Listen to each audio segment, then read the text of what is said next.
Sir പ്രൊഡ്യൂസറും കൂടെ. ഇന്നത്തെ cinema എന്ന് പറയുകയാണെങ്കിൽ ഒരു സോങ് ഷൂട്ടിന് വേണ്ടി പുറ സ്ഥലങ്ങളിൽ പോകാറുണ്ട്, വിദേശയാത്ര.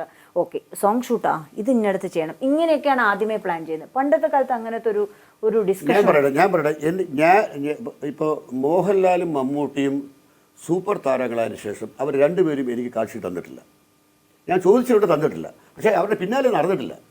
ഓരോ പ്രാവശ്യം രണ്ടുപേരും ചോദിച്ചുകൊണ്ട് 2 പ്രാവശ്യം തന്നു, അവരിങ്ങനെ ഡേറ്റ് മാറ്റി തന്നില്ല. എന്തുകൊണ്ടെന്നാൽ അവർക്കറിയാം ഞാൻ ന്യൂസ് എൻറ്റി പോകത്തില്ലെന്ന് ഉറപ്പാണ്. കാരണം ഞാൻ കാശ് വാരി കളിക്കത്തില്ല. ഞാൻ ഏറ്റവും പണം അതായത് ചെലവ് ചുരുക്കി പടം എടുക്കാൻ എന്നെ പഠിപ്പിച്ച നിർമ്മാതാക്കളാണ് കൂടെ ഞാൻ വളർന്നത്. അതായത് P Subrahmanyan, T Vasudevan, K P കൊട്ടാരക്കരൊക്കെ ഞാൻ കണ്ടത്. അവരുടെ നിർമ്മാണ രീതി ഞാൻ പഠിച്ചത്. പക്ഷെ ഇന്ന് അങ്ങനത്തെ ഒരു പ്രൊഡ്യൂസർക്ക് പിടിച്ചു നിൽക്കാൻ പറ്റില്ല. പക്ഷെ ഞാൻ പിടിച്ചു നിൽക്കും വീണ്ടും. അപ്പോൾ I was always calculative as a producer. അതിവർക്കറിയാം. കാരണം ഇവരെ രണ്ടുപേരെയും ആദ്യകാലം സപ്പോർട്ട് ചെയ്ത് ഞാൻ പലരിലും ഒരാൾ ഞാൻ. അപ്പോൾ അവർക്കറിയാം തമ്പി സാർ ഒതുക്കും, ചുരുക്കും, പണം ശരിയാവില്ല, നമ്മുടെ ഇമേജ് പ്രൊജക്റ്റ് ചെയ്യാൻ പറ്റില്ല.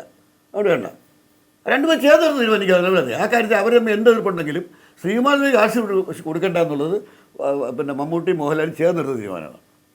അത് അവർ സുഹൃത്ത്. കാരണം അവർക്കറിയാം തമ്പി സാറ് പടം വളരെ ചിലവ് ചുരുക്കി എടുക്കുകയുള്ളൂ. അപ്പോൾ നമുക്ക് ഒരുപാട് കോസ്റ്റ്യൂമും അതൊന്നും കിട്ടുകയില്ല, അത്ര കഥ കിട്ടില്ല.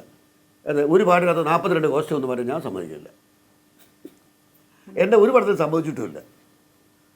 ഒരു പാട്ട് പാടിക്കൊണ്ട് ഇപ്പോൾ എങ്ങനെ ഈ കോസ്റ്റ്യൂം പറഞ്ഞത് എനിക്കതിൻ്റെ ലോജിക്ക് അറിയില്ല.